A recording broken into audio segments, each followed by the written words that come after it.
আসসালামু আলাইকুম। হ্যালো বন্ধুরা, দেখেন কত সুন্দর একটা মসজিদ। দেখলে মন হৃদয় সব কিছু শীতল হয়ে যায়। মসজিদটি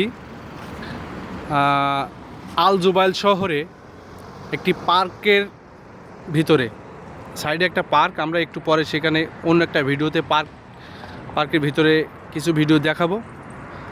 মসজিদটা দেখালাম, এত সুন্দর পরিবেশ, বাইরের থেকে এত সুন্দর পরিবেশ, আর ভিতরে কত সুন্দর পরিবেশ হবে না গেলে বুঝবেন না।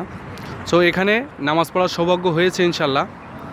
অনেক সুন্দর একটা পরিবেশ, অনেক সুন্দর মসজিদ। আল্লাহর ইবাদতের জন্য বান্দাদের কত সুদর্শন মন মানসিকতা দিয়ে তৈরি করছে, সেই সুদর্শন মন মানসিকতা থেকেই এই মসজিদটা তারা তৈরি করছে। সৌদি আরবের বিখ্যাত একটি মসজিদ, দেখেন কত সুন্দর।